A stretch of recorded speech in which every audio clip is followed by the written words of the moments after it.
Our trip begins with jets emerging from the starboard side, pushing us away from the dock.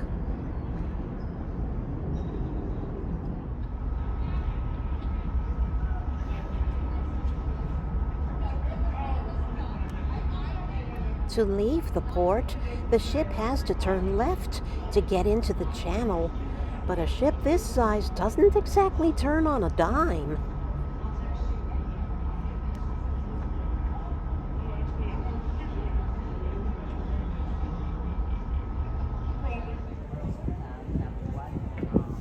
Looking over the port side now, we're still turning to get into the channel, marked by buoys in the water on either side. For you landlubbers, port refers to the left side of a ship, starboard is the right side, the bow is front, the stern or aft is the back.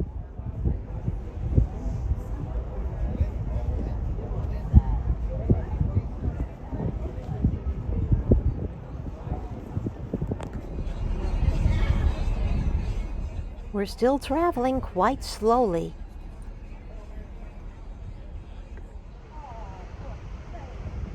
So I thought I'd capture the wake from this passing boat instead, but then it turned out to be a police escort. There was another industrial ship emerging from another inlet, and the police boat had to make sure it would hold its position until we passed, and then fall in line behind us.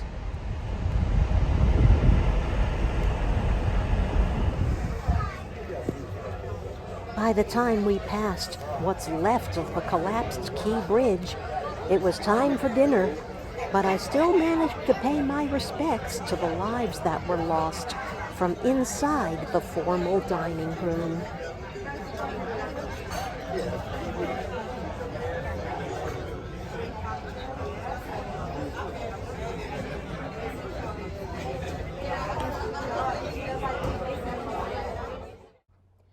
We emerged from the Chesapeake Bay sometime in the middle of the night, and by morning of day 2, we're passing by North Carolina's Outer Banks. Looking out over the broad Atlantic on the port side, we're traveling rather slowly at 14 knots, equivalent to 16 miles per hour on land. The water here is rather gray despite it being a sunny day. You'll notice it'll turn bluer the closer we get to the Bahamas.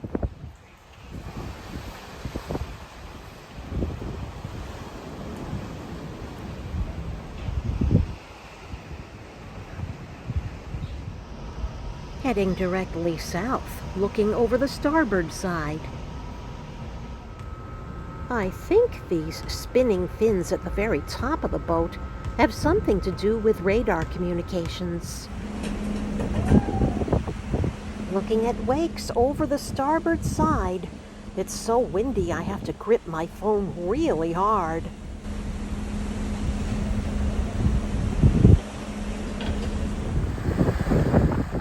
And over the stern, looking back from where we came.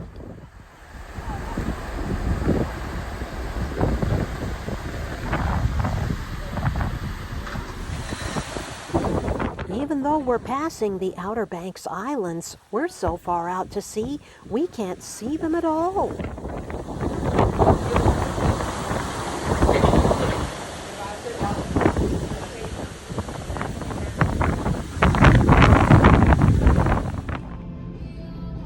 What the waves look like from inside the dining room. Looking pretty choppy out there.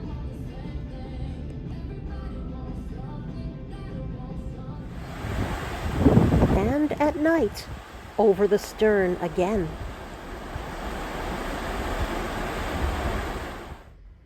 Even inside our cabins, we can still see the wave effect. But I would be remiss if I didn't tell you the real reason why I'm on board this ship in the first place. To walk my now-grown child down the aisle for a wedding at sea. In a complete no-worries package coordinated by the cruise staff itself, with a great time being had by all. and even the moon and Jupiter shining over us. Overnight, we passed the South Carolina and Georgia coasts. By day 3, now off the coast of Florida, but not hugging the coasts. Making a beeline straight south, so far out to sea, we're past where the continental shelf drops off. The bottom of the sea is 15,000 feet below us. Breakfast had me placed at the very back of the ship, directly above the propellers.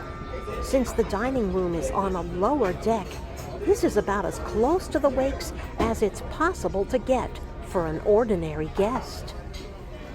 So close to the engine room below us, it vibrated the table.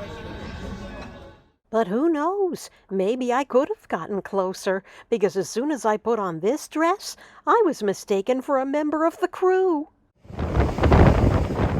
From the topmost deck, as high as I could climb, nothing but sea as far as the eye can see. And the sea is now getting bluer.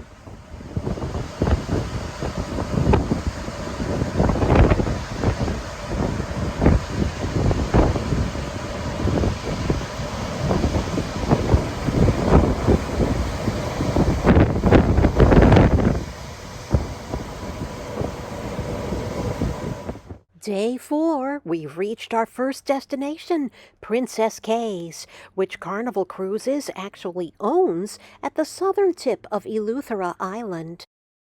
But it's a shallow harbor, so the ship has to drop anchor offshore. Oh, that's Barracuda, I think. I think that's Barracuda. And transport all of us by shuttle boat to the private beach. How much bluer is the water here?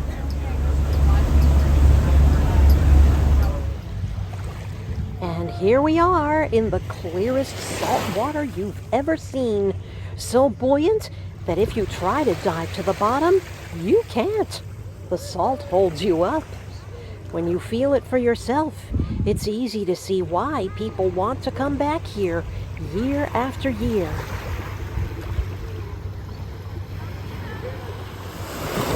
And right about now, I'm realizing I forgot my waterproof case and can't capture what the surf looks like at eye level. But I could climb to the top of a lookout tower for a panoramic view.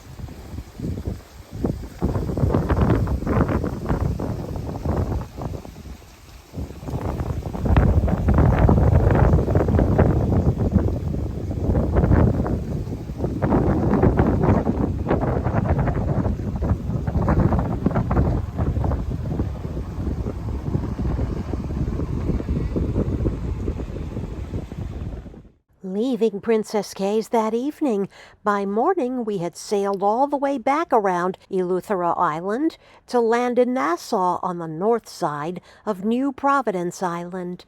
Waking up to find we had company. 5 other ships in dock, including another Carnival vessel, the Conquest, and the Joy from Norwegian. But we were all absolutely dwarfed by none other than Royal Caribbean's Symphony of the Seas. While the Pride is built for 2,100 guests, the Conquest for 2,900, and the Joy 3,800, the Symphony can hold a mind-blowing 5,500.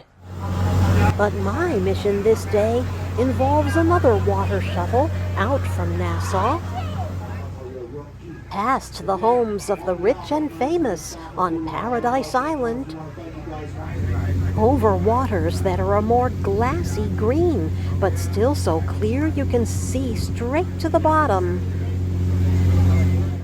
to Blue Lagoon Island for a rendezvous with a sweet pair of dolphins. No waves here because a lagoon is sheltered by definition. But what it lacks in waves, it has in fish.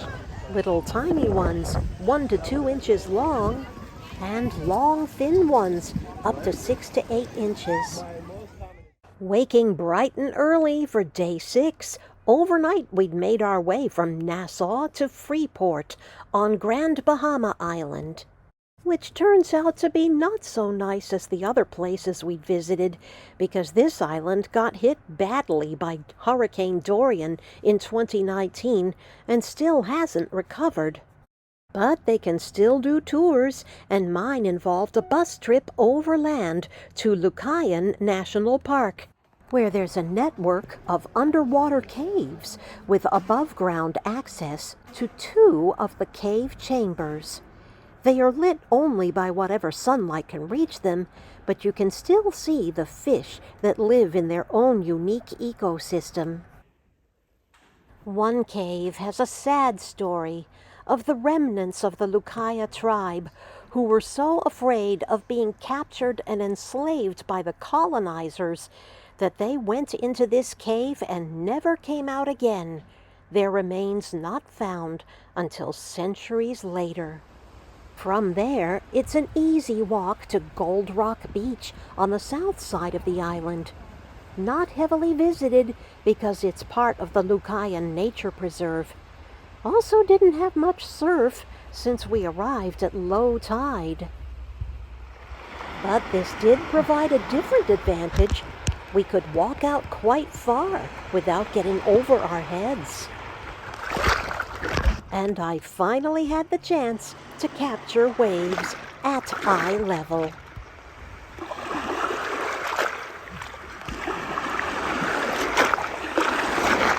On the way back to Freeport, the bus driving on the left side of the road, like in Great Britain, we stopped at a Banana Bay restaurant for lunch, where we were served the native conch burgers.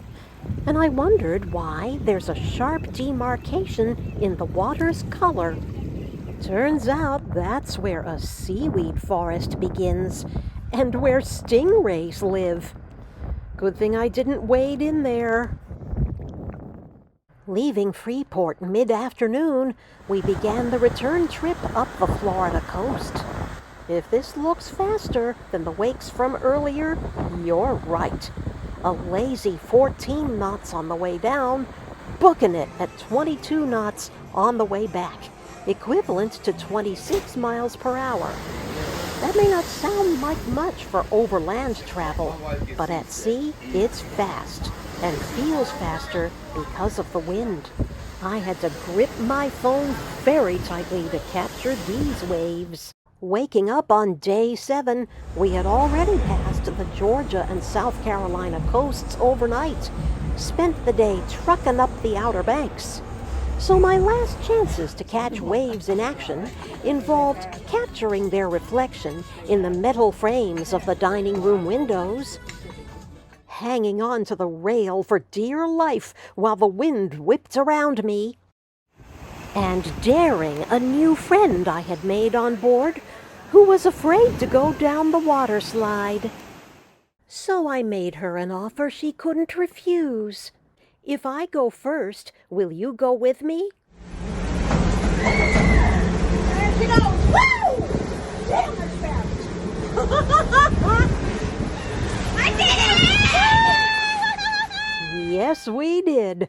2 badass gals. Waking up before dawn on the final day, I was surprised to see we weren't yet back home, but slowly drifting up the Chesapeake, past the Bay Bridge east of Annapolis, with the waning moon overhead.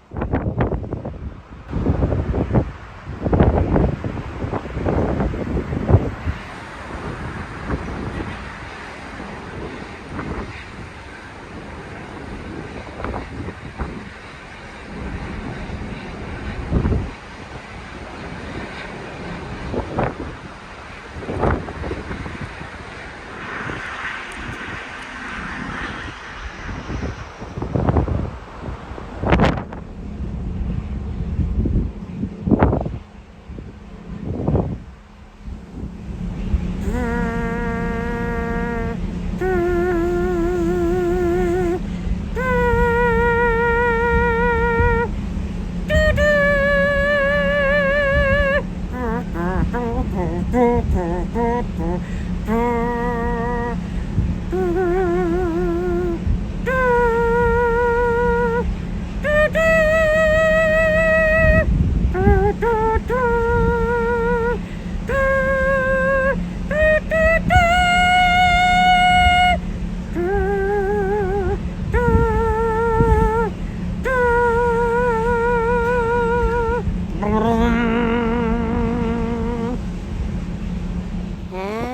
we're back in Baltimore with the red boys on our starboard side. Red right returning is how you know you're in the channel.